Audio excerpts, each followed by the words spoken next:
Hello friends, welcome to Moumita's kitchen.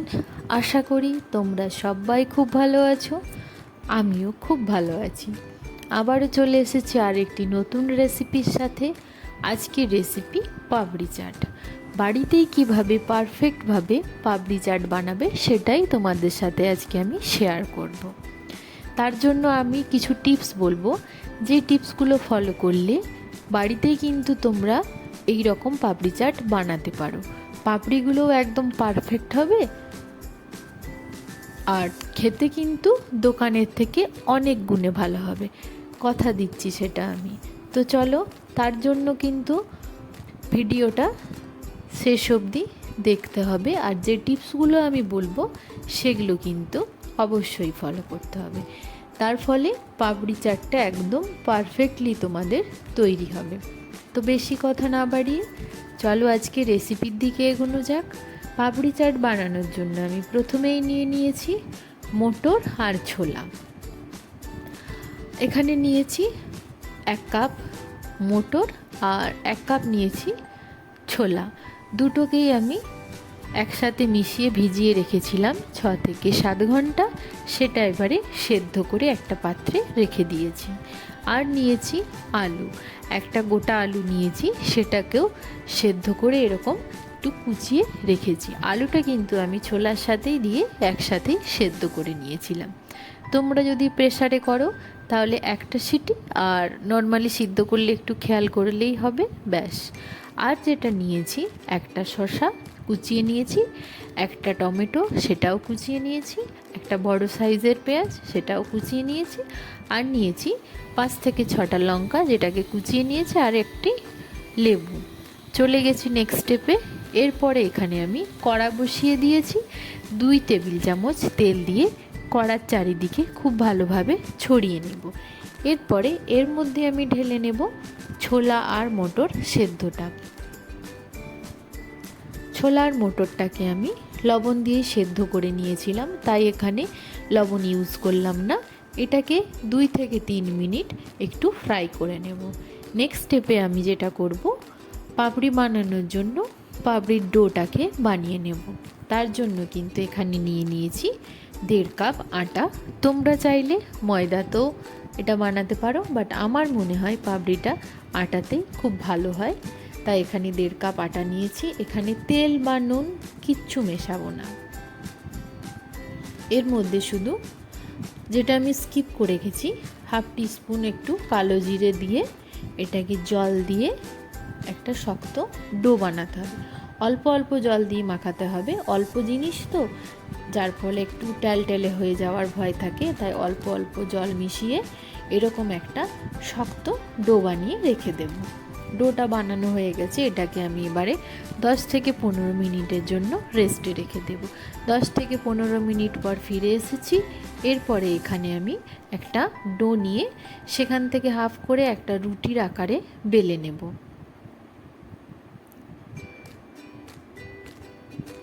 পাতলা করেই বানাবো।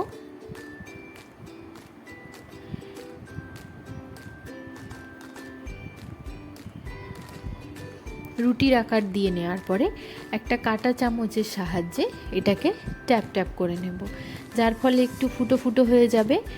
আর ভাজার সময় পাপড়িগুলো যখন আমরা ভাজবো, তেলে দেওয়ার ফলে পরে কিন্তু লুচির মতো আর ফুলে যাবে না, পাপড়ির মতো একদম চ্যাপটা চ্যাপটা থেকে যাবে।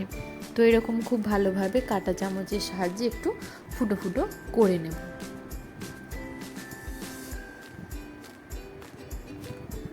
এরপরে কোনো কৌটোর ঢাকা বা যদি ছোট গ্লাস থাকে তোমাদের কাছে, সেটা দিয়ে এটাকে পাপড়ির একটা শেপ দিয়ে নেব। গোল গোল ছোট ছোট যেমন ফুচকার শেপ হয় সেরকম একটা শেপ দিয়ে নেব।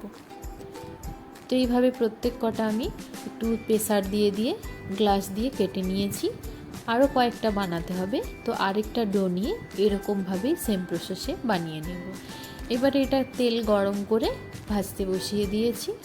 আঁচটাকে কিন্তু মিডিয়ামে রেখেছি, হাই ফ্লেমে ভাজবো না, তার ফলে খুব তাড়াতাড়ি ভাজা হয়ে যাবে, কালারটা চেঞ্জ হয়ে যাবে আর পুড়ে যাওয়ারও ভয় থাকবে। সেক্ষেত্রে মিডিয়াম ফ্লেমে এই সব কটা পাপড়ি ভেজে নেব। আর ভাজার সময় কিন্তু অবশ্যই লাল লাল করে ভাজবে, না হলে কিন্তু নেতিয়ে যাবে।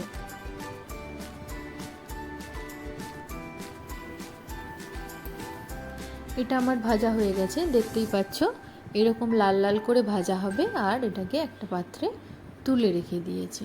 যতগুলো পাপড়ি ছিল সব কটাকে আমি এই প্রসেসে ভেজে নেব। আর একটা হাতে ভেঙে দেখিয়েছি যাতে তোমরা বুঝতে পারো যে পাপড়িটা কতটা মচমচে হয়েছে বা ক্রিস্পি হয়েছে। সব কটা পাপড়ি আমি এই একই প্রসেসে ভেজে নিয়েছি। আর এরকমভাবে বানালে কিন্তু পাপড়িগুলো একদম পারফেক্ট হবে। চলে গেলাম নেক্সট স্টেপে আমি পাপড়ি বানানোর জন্য যে চাটটা হয় বা মশলাটা হয় সেটাই বানিয়ে নেব। ভেজে রাখা মটর আর ছোলাটা নিয়ে নিয়েছি। এরপরে যা যা আছে সব কিছু একসাথে মিক্স করে নেব। যেমন নিয়েছি শসা, টমেটো, পেঁয়াজ আর দেব কাঁচা লঙ্কা। ধনেপাতা তোমরা এখানে চাইলে দিতেই পারো, আমার কাছে ছিল না, সেক্ষেত্রে আমি ধনেপাতাটা অ্যাড করতে পারিনি। তোমরা অবশ্যই ধনেপাতা দিও, তার ফলে কিন্তু এর যে একটা গন্ধ সেটাও খুব ভালো আসে আর টেস্টটাও খুব ভালো হয়। এইভাবে সব কটা উপকরণ দিয়ে ভালোভাবে মিক্স করে নেব। আর এখানে একটু লবণ দিয়ে দিয়েছি। ছোলা মটরে অবশ্যই আমি লবণ দিয়েছিলাম, শসা পেঁয়াজগুলোকে অ্যাড করেছিলাম, তো সেই জন্য এক্সট্রা লবণ যেটা লাগবে সেটাও আমি মিশিয়ে মিক্স করে দিয়েছি। এরপরে দিয়ে দেবো আলুটা দিয়েও আবার খুব ভালোভাবে নেড়ে চেড়ে মিশিয়ে নেব। এরপরে পাপড়ি চাট বানানোর জন্য যে দইটা লাগবে সেই দইটাকে আমি নিয়ে নিয়েছি। এটা অল্প লবণ আর চিনি দিয়ে এটাকে খুব ভালোভাবে ফেটিয়ে নেব। এর মধ্যে অল্প একটু জলও মিশিয়েছি। আমি এখানে 1 কাপ দই নিয়েছিলাম, চা কাপের 1 কাপ দই যথেষ্ট। 1 কাপ দই নিয়ে ওটাকে লবণ আর চিনি দিয়ে ফেটিয়ে নেব। দিয়ে এটাকে এবারে একটা সাইডে রেখে দেব।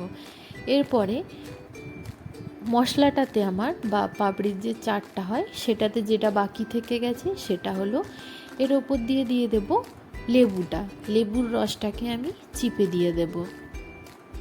আমি একটা গোটা লেবু ইউজ করেছি, তোমরা যে যেরকম টক খেতে পছন্দ করো সেরকম খেতে পারো, বা তোমরা এখানে চাইলে তেঁতুলের কাঁচও দিতে পারো। বাট আমি এখানে পুরোটাই লেবু দিয়ে করেছি, একটা গোটা লেবুই এটার জন্য যথেষ্ট ছিল। লেবুর রসটাকে দিয়ে খুব ভালোভাবে মিশিয়ে নেব। আর একটু চাট মশলা ওপর থেকে দিয়ে মিশিয়ে নেব। চাট মশলা কিন্তু অনায়াসে তোমরা বাজারে পেয়ে যেতে পারো।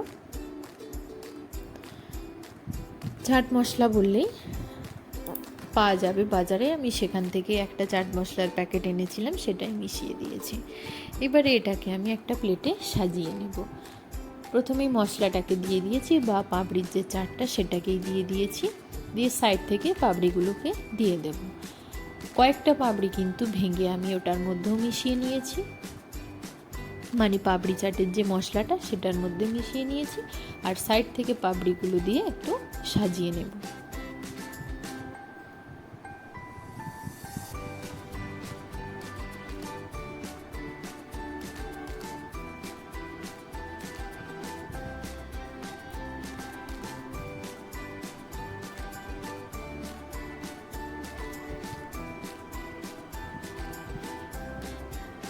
সাজানো কমপ্লিট।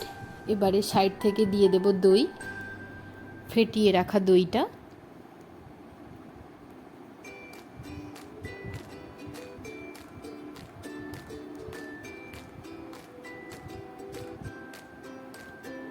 আর দিয়ে দেব তেঁতুলের